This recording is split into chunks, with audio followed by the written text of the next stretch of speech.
J'élève un Alléluia.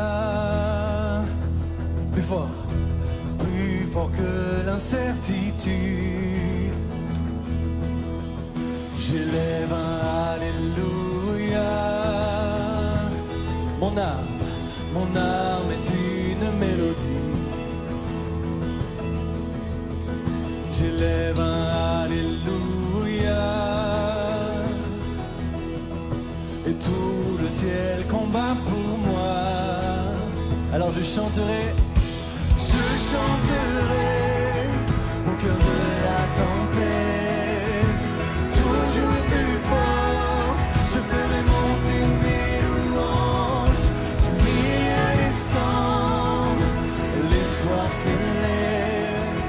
La mort est vaincue, le roi est vivant.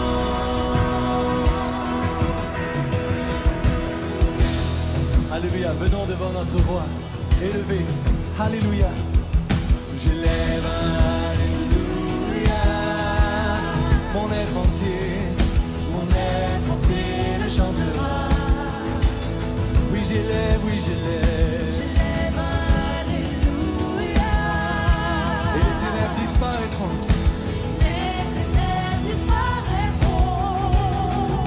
J'élève un alléluia. Alléluia.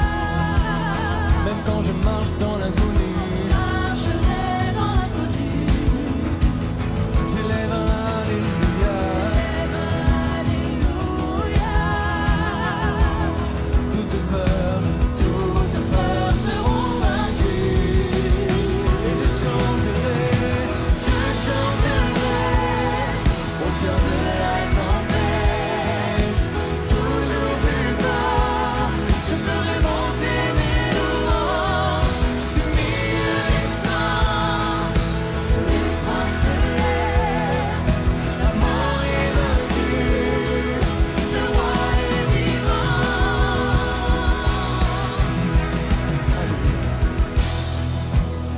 Ce matin, dis à ton âme, mon âme bénit l'Éternel. N'oublie aucun de ses bienfaits. Je vais élever ton nom encore plus fort, chanter tes louanges. Alléluia. Et chante le plus fort.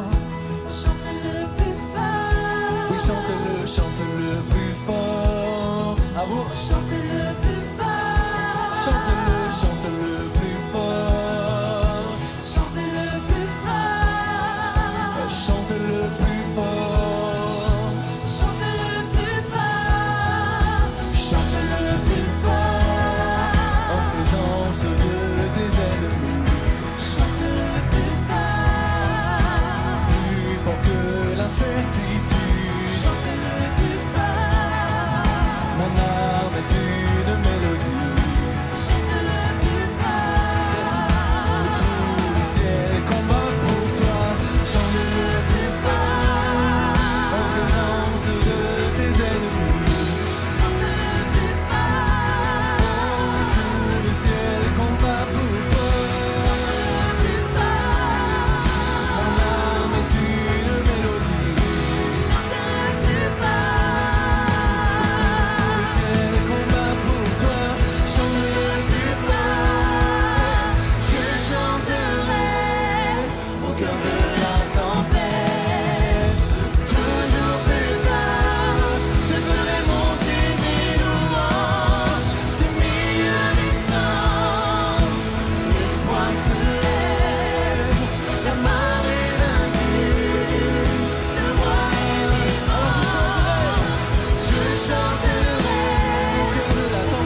la parole de Dieu, l'Éternel est ma force et le sujet de mes louanges.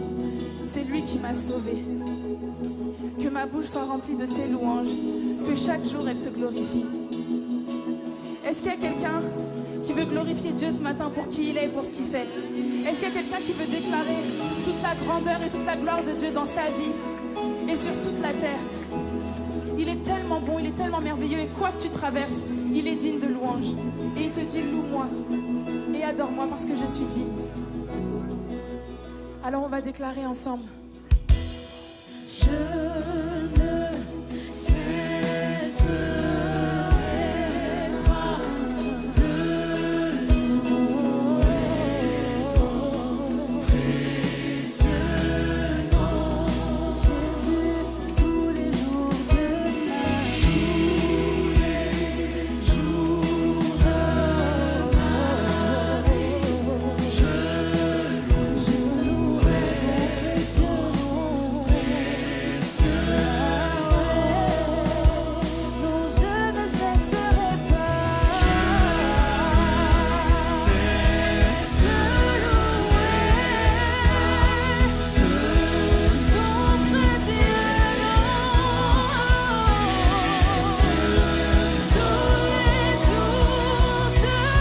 Tous les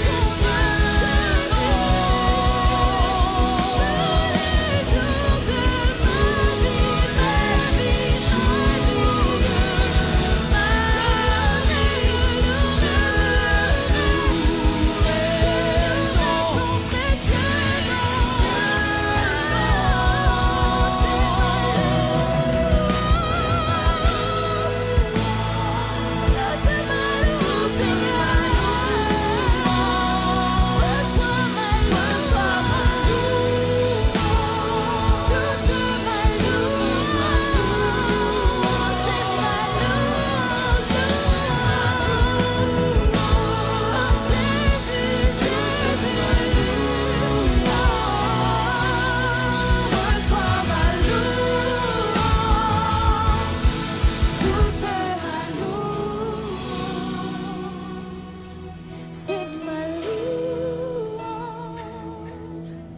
de ma vie,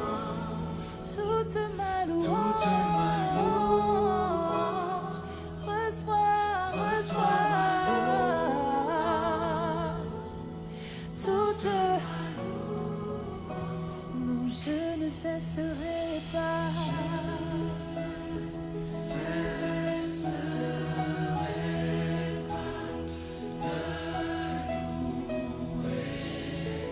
Même dans l'adversité, tu es digne de louange, digne de louange. Même quand tout va mal, tu es digne de louange. Tu peux tout accomplir, tu peux tout arranger, tu peux tout réparer, tu peux tout restaurer. Oh Yahweh. Oh, je louerai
Ta présence change toutes choses.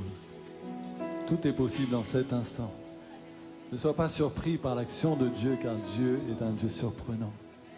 Dieu est un Dieu miraculeux. Dieu est un Dieu, on ne peut pas le limiter, illimité. On ne peut pas, même pas avec nos pensées, comprendre ses pensées. Viens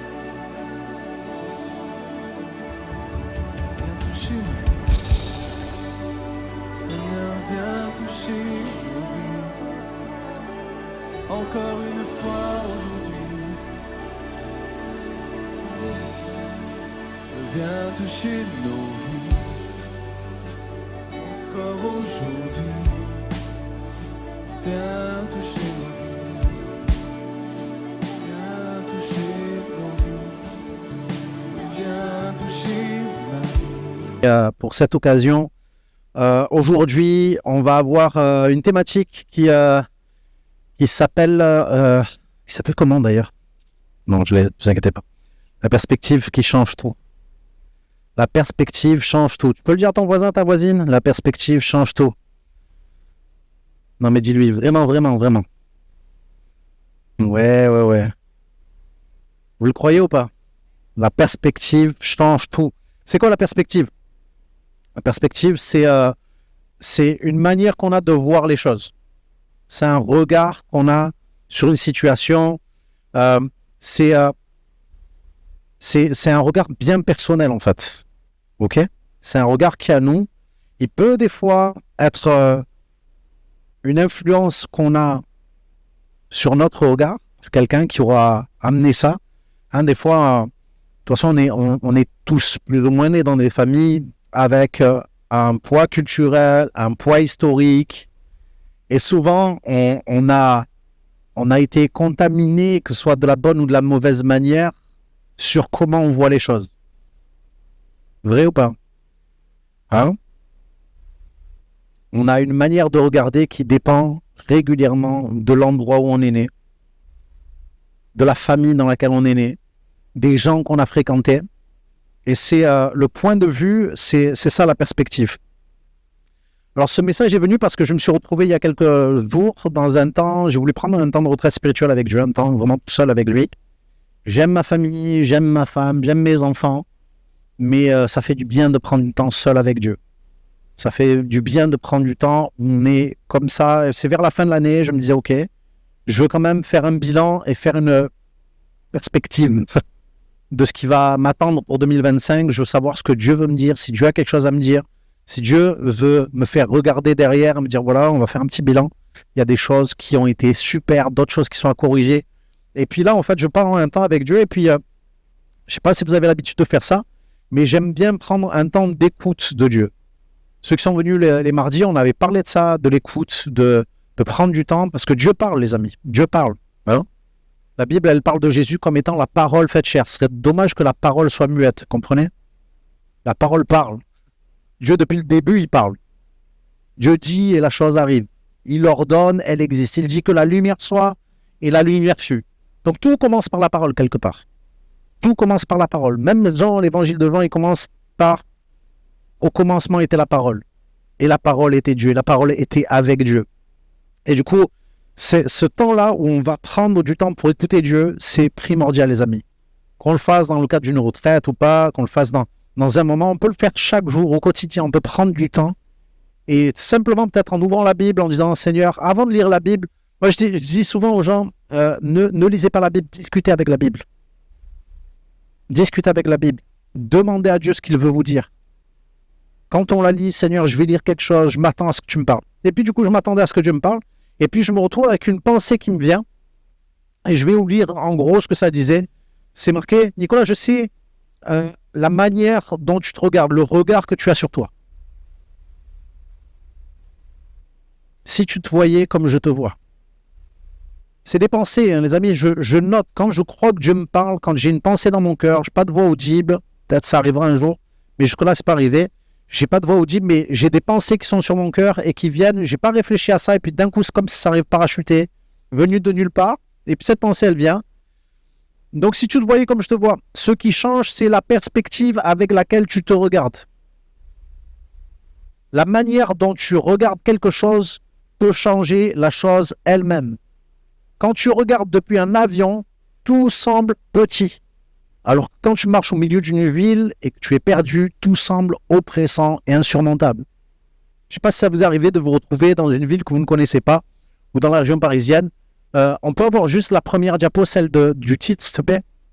Et des fois, quand on est là dans une grande ville, je me suis retrouvé dans une ville aux États-Unis et en fait, ça ressemble à ça. Et on ne connaît pas, je ne sais pas où c'est. Et puis comme de fait exprès, tu sais, quand tu es perdu, ton téléphone n'a plus de batterie. Tu vois ?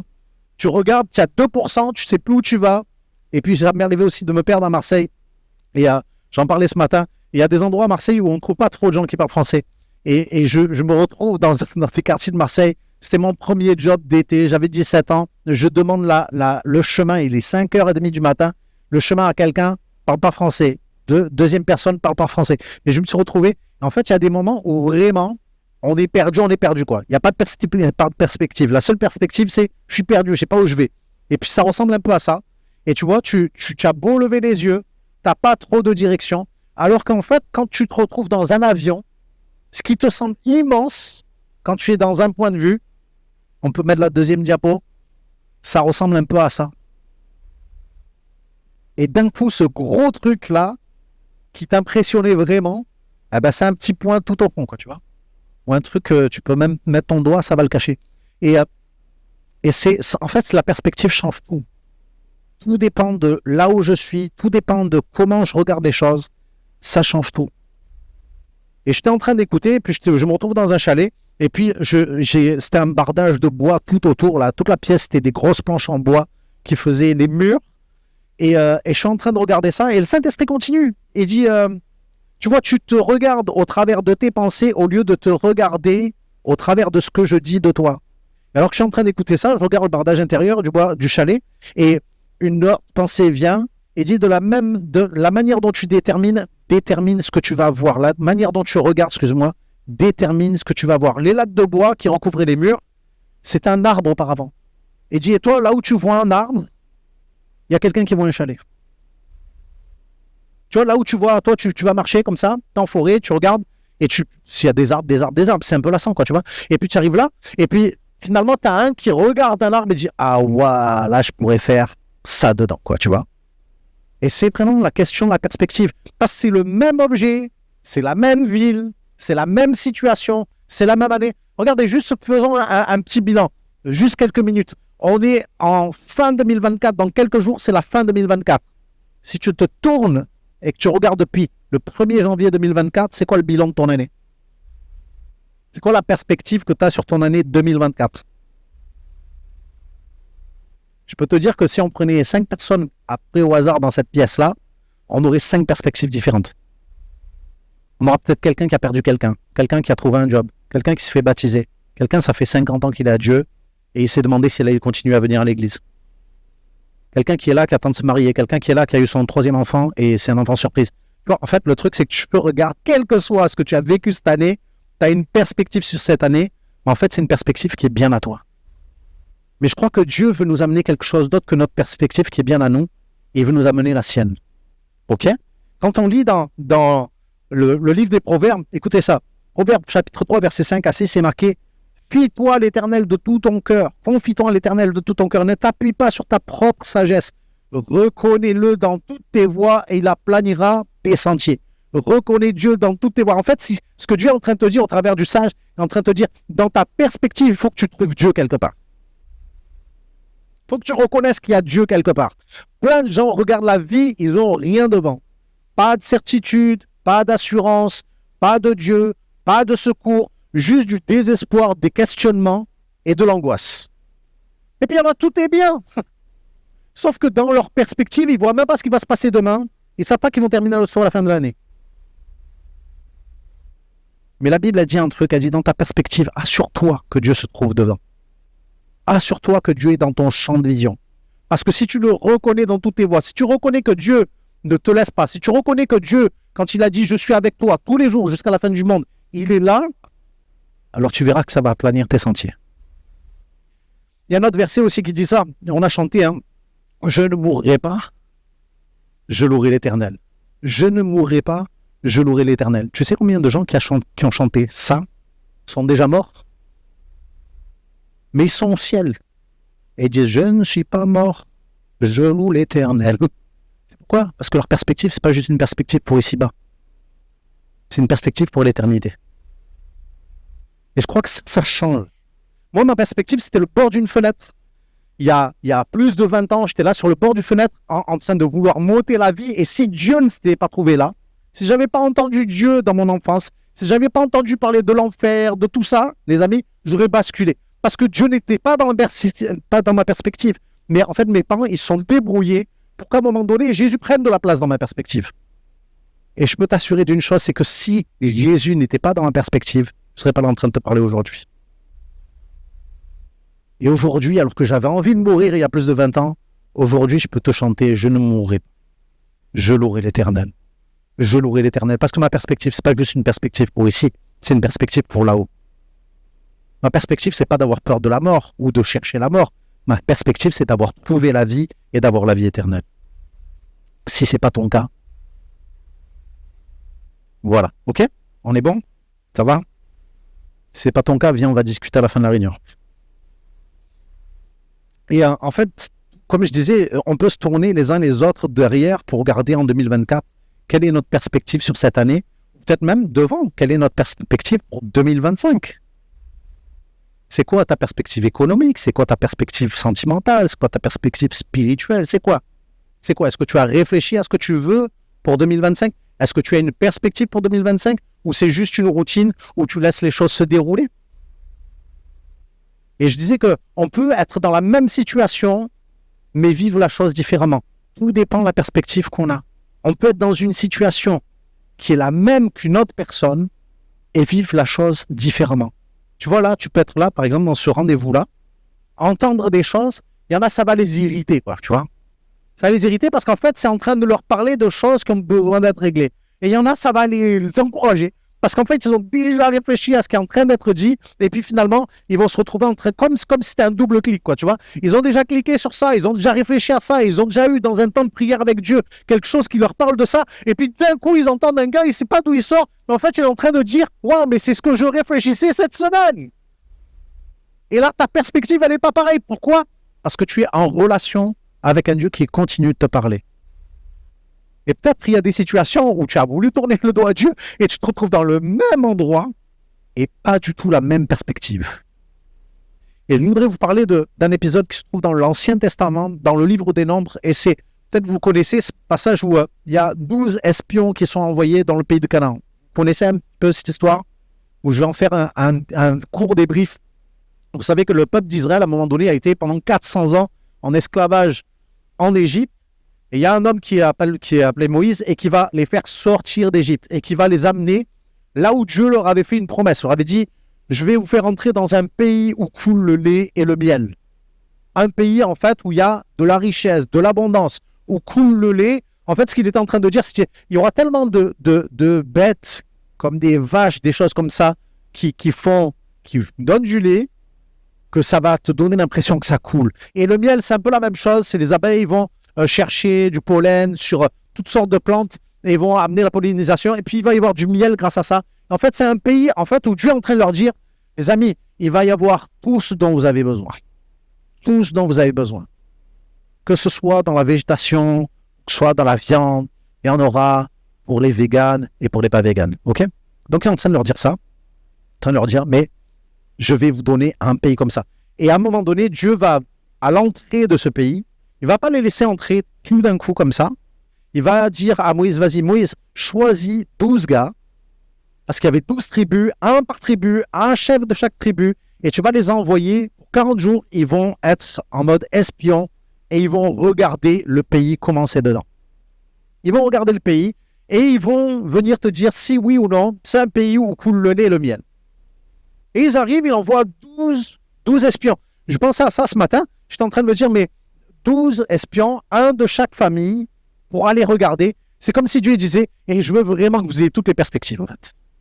Toutes les perspectives possibles. Parce que cette famille-là, Israël, c'était devenu une nation, mais c'était une famille d'un gars qui s'appelait Jacob, qui a eu 12 enfants. Ces 12 enfants ont eu des familles, c'est devenu 12 tribus. Et là, il est en train de leur dire, bon, ces 12 tribus, elles sont assez différentes, comme dans une famille. Hein, il y a des enfants, ils sont tout à fait différents. On en a 3, ils sont tous différents. Et il dit, on va les envoyer. Et comme ça, ils vont voir ce que j'ai dit. Et ils vont entrer dans le pays, et puis ils vont revenir. Et je vais vous lire un petit peu leur report. C'est important, les amis, la perspective. C'est très important. On lit dans Nombre 13, versets 27 à 29. Voici ce qu'ils racontèrent à Moïse. Nous sommes allés dans le pays où tu nous as envoyés. La vérité, c'est un pays où coule le lait et le miel, et en voici les fruits. Mais le peuple qui habite ce pays est puissant, et les villes sont fortifiées, très grandes. Nous y avons vu des enfants d'Anak, les Amalécites qui habitent la contrée du Midi, les Hétiens, les Jébusiens, les Amoréens habitent la montagne, et les Cananéens habitent près de la mer et le long du Jourdain. En fait, ils sont en train de donner un rapport. Et quand je dis c'est important, les amis, la perspective, c'est que la perspective de ces gars va donner une perspective à tout un peuple. Je vais le répéter parce qu'on a besoin de l'entendre. Ce que je veux dire au travers de ça, c'est que Dieu est en train de dire à son Église, et Église, la perspective que tu as peut donner une perspective à tout un peuple. On chante, on a chanté ça, on a lu ça, on est trop content quand on cite ce verset, nous sommes la tête et non la... Ok, on est la tête et non la queue. On est appelé à diriger, à impulser quelque chose, à donner une perspective. Mais on voit dans ce passage que quand la perspective n'est pas bonne, ça donne une mauvaise orientation. Parce que quand on lit ce passage, ces gars-là, il y avait 12 espions qui vont être là, il y en a 10 qui vont parler de mauvaise manière de ce que Dieu a donné. Dieu a dit, je vais te donner un pays où coule le lait et le miel. Et regardez ce qu'ils disent. À la vérité, c'est un pays où coule le lait et le miel. Et en voici les fruits. Et en fait, je ne sais pas si vous avez lu ce passage, mais à un moment donné, quand ils ramènent des fruits, ils ramènent une grappe de raisin, ils sont obligés de la porter à 2. C'est le genre de grappe que si tu vas à Carrefour, avec ce poids-là, tu vas devoir faire un crédit. Soit à 2 pour porter des raisins, pour vous dire à quel point la richesse du pays est exceptionnelle. C'était pas des raisins de fou, puisque c'était tous comme ça. Donc ils ramènent une grappe, et au lieu de se réjouir et de dire, mais franchement, les gars, tu avais raison. Tu avais raison. Il nous avait dit, c'est un pays où coule le miel, c'est un pays d'abondance, et regardez les raisins qu'on a. Les gars, ils arrivent et disent, oh ouais, c'est vrai, Dieu a raison, mais. Vous avez vu ce petit mot-là, mais. À la vérité, Dieu avait raison, mais. Et je me dis, c'est un truc de dingue, comment un mais peut tout changer. Un mais peut tout changer. Et là, au lieu de rester les yeux focalisés sur reconnais l'Éternel dans toutes tes voies, il va planir tes sentiers, ils vont voir toute l'adversité. Toute l'adversité. Ils vont voir toutes les nations qui sont sur le pays. Alors que Dieu leur a dit, je chasserai ces nations de devant vous. Je vais envoyer des frelons, les gars, et ils vont se charger d'eux. Vous n'allez même pas combattre, puis c'est moi qui combattrai devant vous. Et eux, en fait, ils s'arrêtent à une partie des promesses, celles qui sont capables de croire, puis de toute façon, ils n'ont pas le choix de faire autre chose que croire, ils le voient. Dieu avait dit, c'est un pays où coule le lait et le miel. Ils n'ont pas vu Dieu chasser les nations, ils sont restés focalisés sur ce que Dieu n'avait pas fait encore. Et au lieu d'avoir une perspective dirigée par Dieu, ils ont une perspective dirigée par eux. Ils sont en train d'amener quelque chose qui va être comme un virus dans le peuple, parce que tout le peuple va se rebeller contre Moïse. Et ils vont commencer à dire, ouais, mais pourquoi on n'est pas mort en Égypte? Et pourquoi tu nous as fait sortir d'Égypte? Pourquoi on meurt de faim dans le désert? Parce qu'ils sont arrivés quand même par le désert. Pourquoi tu nous as fait sortir de là-bas? Et en fait, ils n'ont pas capté. Mais dans leur perspective, il n'y a pas Dieu. Ils croyaient que c'était Moïse qui dirigeait. Ils croyaient que c'était l'homme qui dirigeait leur pas. Quand vous lisez le passage, vous lisez qu'à un moment donné, il y avait une nuée qui était là et qui conduisait le pays. Quand la nuée se levait, le peuple se levait. Quand elle se posait, le peuple se posait. Si la nuée restait un jour, il restait un jour. Si elle partait dans la nuit, il partait dans la nuit. Si elle restait un mois, il restait un mois. Et eux, ils sont là, ils ont complètement oublié l'histoire de la nuée quand même. Et ils sont en train de se rebeller contre Moïse, en train de dire, mais c'est toi qui nous as fait sortir de là. Pourquoi tu nous as fait sortir d'Égypte? C'était tellement mieux en Égypte. Non, on avait des oignons gratuits. C'est magnifique, hein? C'est fou comme des fois on manque de perspective en fait. Mais je sais pas si ça t'est déjà arrivé d'entendre des gens, pas toi hein, les autres, mais de dire franchement, et depuis que je suis à Jésus, c'est la galère. Ça vous est arrivé de... Non? Non, au premier culte, oui, mais au deuxième, non. Vous avez eu le temps de dormir et tout ça va. Mais au premier culte, il y a des gens qui, comme moi, à un moment donné, ont dit mais avant, c'était plus simple. Hein. Avant, j'avais pas à me galérer à savoir si c'était bien, si c'était pas bien, je le faisais. Avant, avec la tentation, pas de souci, quoi. Je gérais parce que je suis tombé. Mais maintenant, et puis avant, ça va, je parlais pas de Jésus, mais maintenant que je parle de Jésus, je vois les potes, ils font... Moi, j'ai vu des gens changer de trottoir quand j'ai donné moi ma vie à Jésus.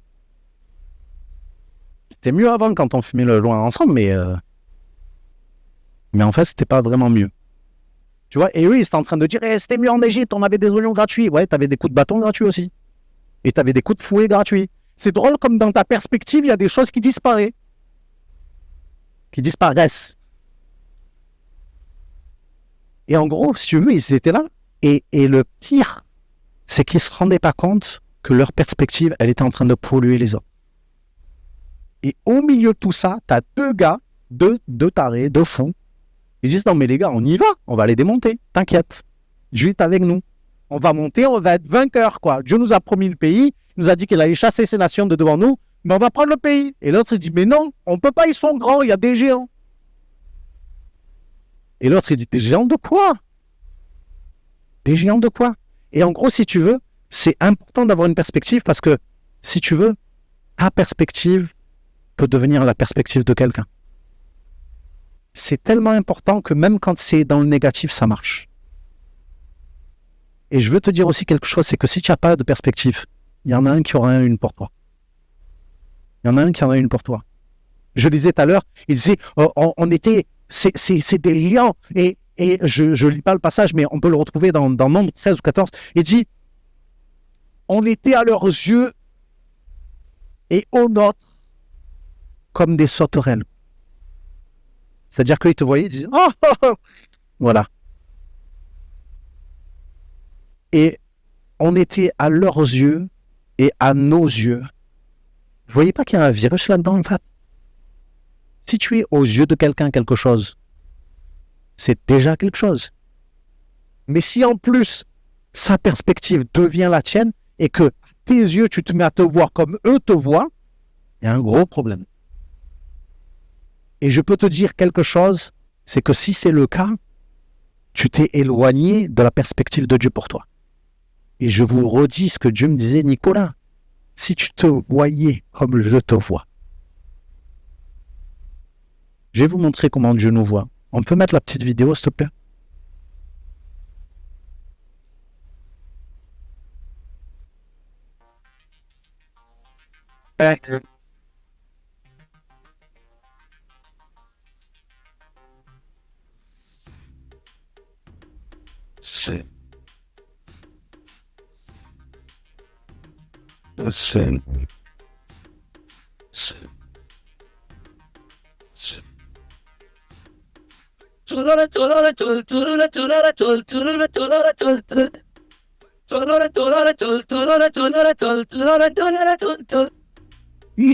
Non c'è casco di quotidiani di dati. C'è stato, c'è un quanto e c'è quanto cara. Signore tolere tol tolere tolere tol signore tolere tol tolere signore tolere tol tolere tolere tol signore tolere tol Jumpani di batakavani Batikendo kuchampamani Non mi c'è divini adkem Batikare tali Voilà. Mon super-héros de fin 2024.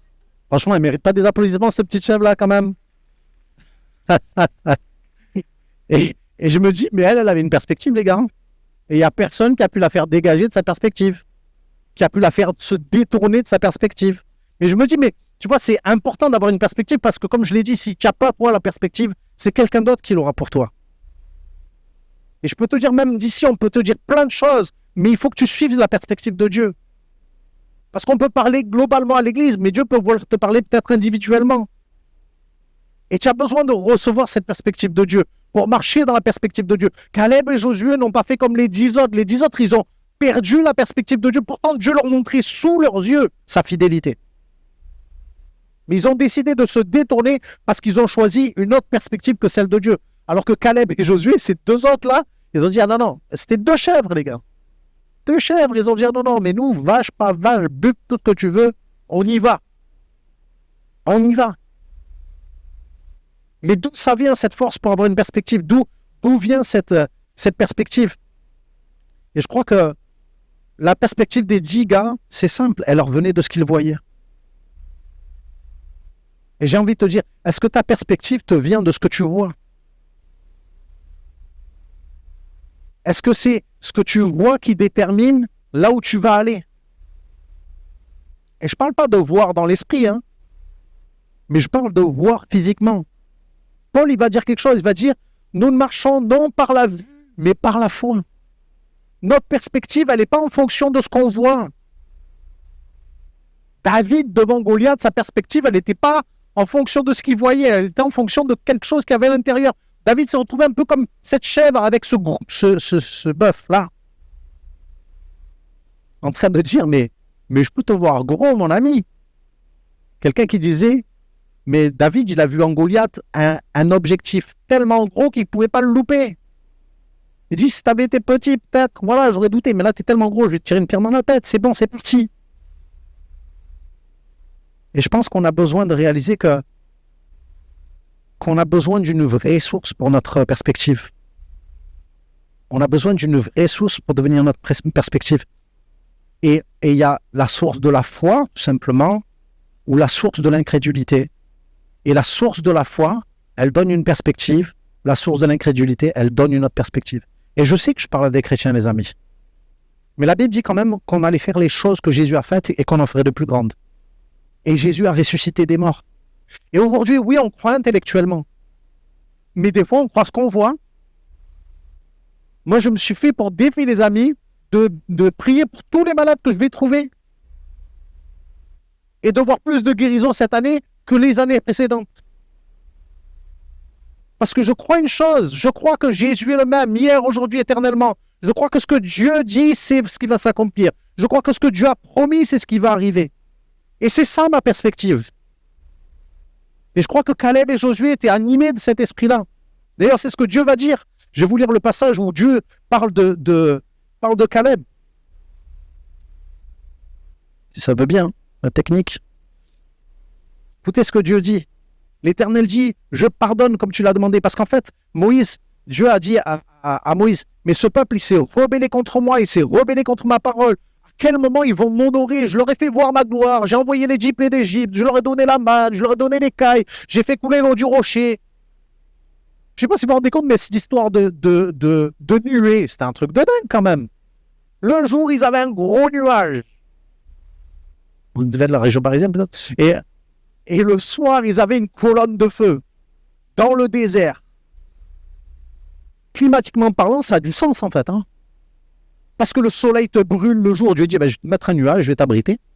Et plus proche tu es de la nuée, et mieux tu seras abrité. Et le soir, il fait froid dans le désert. Il y a des écarts de température de plusieurs dizaines de degrés. Dieu, qu'est-ce qu'il a fait? Il a mis le chauffage, la clim le jour, le chauffage la nuit. Et ça, ils l'ont vécu pendant 40 ans, les gars. Et il dit, mais attends, mais je leur ai donné chauffage et clim. Je leur ai fait une température tempérée dans le désert. Je leur ai donné une nourriture tous les jours. Bon, d'accord, ça ressemblait à des cornflakes, mais ça va. C'est mieux que rien. Et les gars, malgré tout, ils ont choisi de se détourner de la fidélité de Dieu. Et toujours focaliser sur ce qu'ils avaient pas. C'est un peu comme, vous savez, le verre à moitié plein et le verre à moitié vide.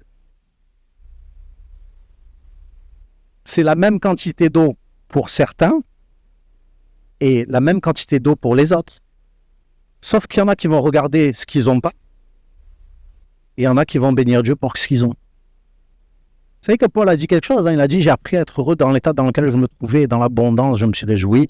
Et puis j'ai été réjoui aussi dans la disette.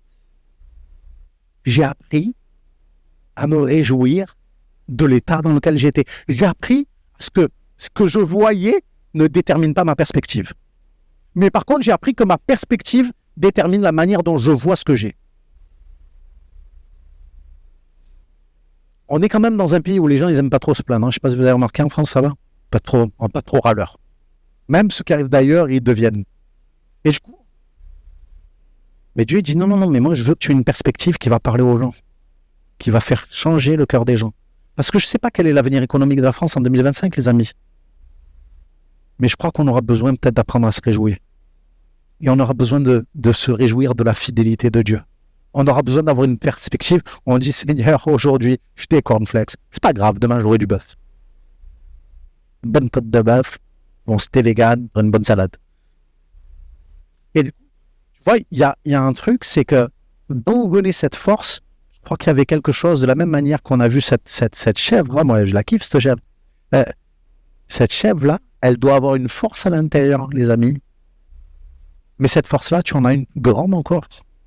Jésus a dit, vous recevrez une puissance, le Saint-Esprit survenant sur vous, et vous serez mes témoins. Vous allez montrer la perspective aux gens. Vous allez donner une perspective de gens qui ne vont pas se laisser arrêter. Alors que, vous savez, dans ce psaume, c'est marqué, mais que fera le juste quand les fondements seront ébranlés? Que fera le juste? Le juste, il va faire comme Caleb et comme Josué. On va dire, c'est pas parce qu'il y a des grands gaillards, les gars, qu'on va pas vaincre. C'est pas eux qui déterminent la grandeur de Dieu. C'est Dieu qui a déterminé leur taille. Et c'est Dieu qui détermine la tienne. Si tu te voyais comme Dieu te voit, si tu avais la perspective de Dieu sur ta vie, et c'est ce que Dieu va dire. Et il va dire à Moïse, je vais me charger de ce peuple. Heureusement que Moïse, il n'avait pas la même perspective que le peuple. Le peuple pensait qu'à son nombril. Et Dieu dit, je vais détruire ce peuple et je vais faire de toi une grande nation. Et c'est toi qui rentreras en possession du pays. Et Moïse dit, non, Seigneur, c'est ton peuple. Ne fais pas ça pour eux quand même. Il va intercéder. Je me dis, mais quelle est la personne qu'on veut lapider et qui va prier pour les autres? Mais quelle perspective il faut avoir? Quelle dinguerie! Quelle folie! Et Dieu dit à Moïse, je pardonne comme tu l'as demandé, mais je suis vivant et la gloire de l'Éternel remplira toute la terre. Alléluia! Tous ceux qui ont vu ma gloire et les prodiges que j'ai fait en Égypte et dans le désert, qui m'ont tenté déjà 10 fois et qui n'ont point écouté ma voix, tous ceux-là ne verront point le pays que j'ai juré à leur père de leur donner.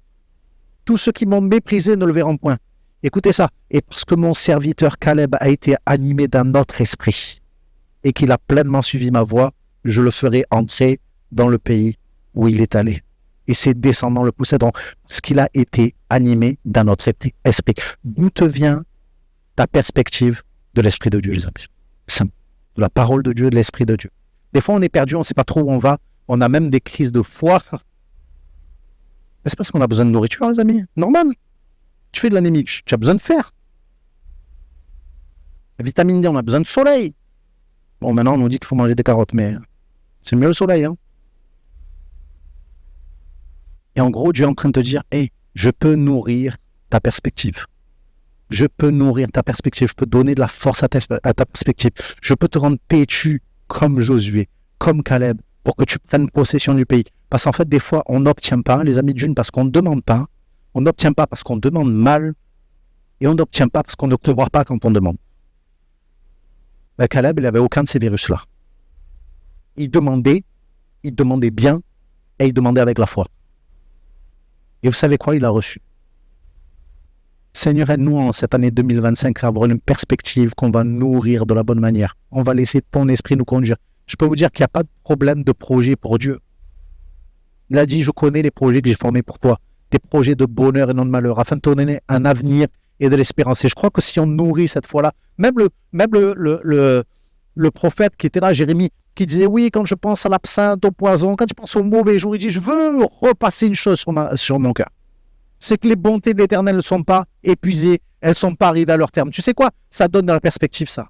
Parce que quand tu penses juste aux choses qui ne vont pas, quand tu regardes juste le verre à moitié vide, eh ben tu vas être à moitié vide.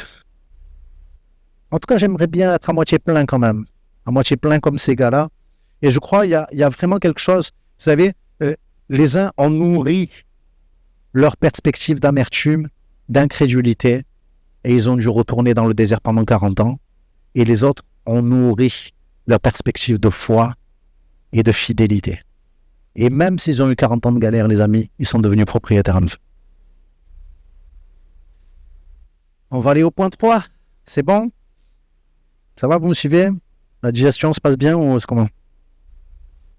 La manifestation de la perspective. Je vais juste revenir sur quelques pensées que j'ai dit là il y a quelques instants. Quand vous regardez ces 10 gars, ils vont exprimer des choses de dingue. On dirait on était petits à nos yeux et à leurs yeux. On était petits à nos yeux et à leurs yeux. Et puis ils sont grands. Et puis il y a telle nation qui est là. Et puis ils sont encore là. Et puis lui, quand on sera débarrassé de lui, ben, il y en a 15 autres. En fait, ils avaient un langage de découragement. Ce qu'ils pensaient, ils le disaient. Et ce qu'ils disaient, ça allait finir par devenir des actes.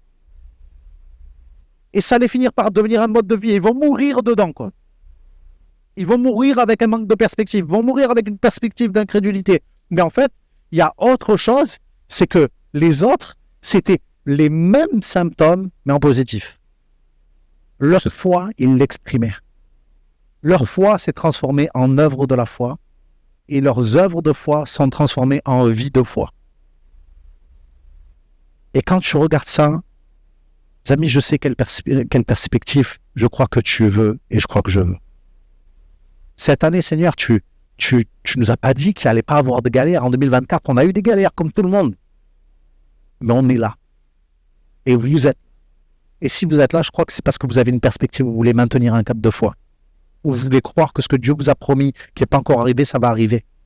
Ou vous êtes là en train de dire à Dieu, Seigneur, nous on va t'honorer. Tu nous as montré ta fidélité, on croit dans ta fidélité. Seigneur, tu as été fidèle hier, tu es fidèle aujourd'hui, tu seras encore fidèle demain. Même si j'ai un proche, Seigneur, qui est parti, même si j'en ai un autre qui est à l'hôpital, même si j'ai pas mon job, même si je suis pas marié, Seigneur, tu as été fidèle et je crois dans ta fidélité. Et vous savez quoi, Caleb, il ne s'est pas trompé. Caleb, quand le peuple a commencé à gronder derrière Moïse, à vouloir le lapider, il y a un passage qui dit que Caleb fit taire le peuple. Et j'ai envie de te dire, si tu veux garder ta perspective, il y a un moment donné où il faut accepter de ne pas dire certaines choses. Il faut accepter de ne pas déclarer des paroles d'incrédulité. Il faut accepter de garder sa bouche, de prononcer des paroles à l'encontre de Dieu. Et commencer à déclarer des paroles à son honneur, à sa gloire. Et vous savez quoi, c'est simple. Hein? La Bible dit que la foi vient de ce qu'on entend qui vient de la parole de Christ. S'il n'y a personne pour dire la parole, dis-la toi. Hein? Parce que c'est toi qui vas susciter la foi dans ton cœur. Tu vois, il y a des fois, trop de fois, on a dit des paroles qui nous ont découragés. Nous-mêmes, on s'est découragés. Ah, je suis nul. Ah, j'arriverai jamais. Pas des trucs comme ça. Et je ne parle pas de la déclaration positive, les amis. Déclarons la parole de Dieu. Dieu est positif. Dieu est plus positif que n'importe quel positif ici. Et je pense que si on commence à déclarer la parole, celui qui vit en nous, si c'est par lui qu'on la prononce, les amis, de la même manière que quand il parlait, les choses arrivent, les choses arriveront dans nos vies. Vous le croyez ou pas? Moi, je le crois. Moi, je crois que déclarer la parole, sinon j'arrête de prêcher, ça ne sert à rien. Vous croyez que je prêche pour rien? Si ça ne suscite pas la foi dans ton cœur, si ça n'amène pas le miracle dans ta vie, si ça n'amène pas une démarche de foi pour toi, je n'ai rien à faire là. Mais je crois que ma perspective, je veux la partager. Parce que ce n'est pas la mienne, c'est celle de Dieu. Et on voit comment, en fait, la perspective va se manifester. Tu le vois dans la tête des gens, tu le vois dans la parole des gens, tu le vois dans les actions des gens. Alors que le peuple, le peuple qui s'est rallié aux 10 était prêt à lapider Moïse, deux autres ont déchiré leurs vêtements pour se mettre au milieu. Mais quelle différence d'action quand même, hein? Ça se voit la perspective. Ça se voit quand tu te positionnes, ça se voit quand tu ne te positionnes pas. Ça se voit quand tu choisis de ne pas te mettre du même côté que la grande majorité. Les amis, ce monde a besoin de gens qui vont avoir le courage de dire la vérité avec amour. Montrer qu'on a une perspective. Seigneur, on croit dans ta vérité. On croit que tu reviens. On croit que des gens sont perdus sans toi et qu'ils ont besoin de toi pour être sauvés. On croit que, Seigneur, on n'a pas juste besoin de rester au niveau des pensées. On a besoin de déclarer la vérité et on a besoin de manifester la vérité. J'ai vu quelques photos là, de personnes qui sont allées distribuer des produits alimentaires. Mais c'est magnifique, les amis. Je crois que ça donne une perspective où des gens qui croyaient qu'ils n'avaient rien, que personne ne se souciait d'eux, par la grâce de Dieu, il y a des gens qui se manifestent. Et Jésus pourra dire, quand j'ai eu faim, vous m'avez donné à boire. Vous m'avez donné à manger. Quand j'ai eu soif, vous m'avez donné à boire. Quand j'étais en prison, vous êtes venu me voir. Et je crois qu'on a besoin, Dieu cherche une église qui va manifester sa priorité, qui va manifester sa destinée. Et je vais terminer, et je disais ça ce matin, je ne sais pas pourquoi les amis, mais je ne veux pas être un prophète de malheur, mais je crois que 2025, il va y avoir des temps durs quand même. Il va y avoir des temps durs. Mais Jésus n'a jamais promis qu'il n'y en aurait pas. Il a dit, je serai là tous les jours. Il n'a pas dit tous les jours seront roses. Il a dit, je serai là tous les jours. Il n'a pas dit, il n'y aura pas de maladie. Il a dit, je suis l'Éternel qui te guérit. Il n'a pas dit qu'il n'y aura pas de mort. Il a dit, je suis la résurrection et la vie.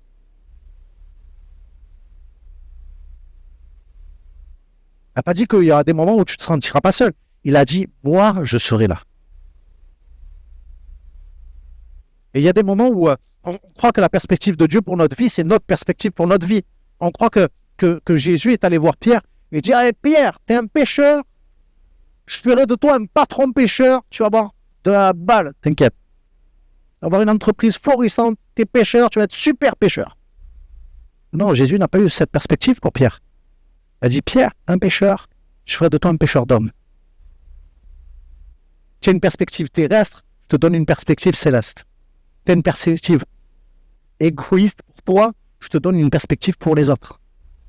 Tu as une perspective où tu cherches ton intérêt, je vais te donner une perspective où tu vas chercher l'intérêt du royaume. Et tant si bien que Pierre a eu du mal à se débarrasser de ça quand même, tu vois, parce que même si Jésus lui a dit, tu seras un pécheur d'homme, peut-être qu'il n'avait pas trop compris au début, hein, tu vois. Mais à un moment donné, Jésus va dire un truc, et je termine avec cette dernière pensée sur la perspective. Il y a le cheminement et la destination de la perspective. Parce que la perspective, c'est pas juste on verra ce qui va se passer. Je sais, les amis, où je vais. Vous savez, des gens sont énervés des fois parce qu'on leur dit, mais moi, si je meurs, je sais où je vais. Ils disent, mais comment tu peux savoir? Ben, la Bible dit, je le crois. Celui qui croira et qui sera baptisé sera sauvé. Celui qui ne croit pas, il est déjà jugé. C'est le sang de Jésus qui nous lave de tout péché. Et les gens ne comprennent pas. Mais on a une perspective. Et Jésus avait sa perspective lorsqu'il est venu sur la terre. Et sa perspective, c'est pas de passer du bon temps et d'avoir une super couronne sur la terre avec tout un tas de gens qui étaient là à lui baiser les pieds. Il n'était pas du tout là. C'est lui qui a lavé les pieds de ses disciples. Et il arrive un moment où il va dire à ses disciples, ah, on peut y aller, le verset, s'il te plaît. Jésus commença à faire connaître à ses disciples qu'il fallait qu'il allât à Jérusalem et qu'il souffrit beaucoup de la part des anciens, des principaux sacrificateurs et des scribes, et qu'il fut mis à mort et qu'il ressuscita le 3e jour.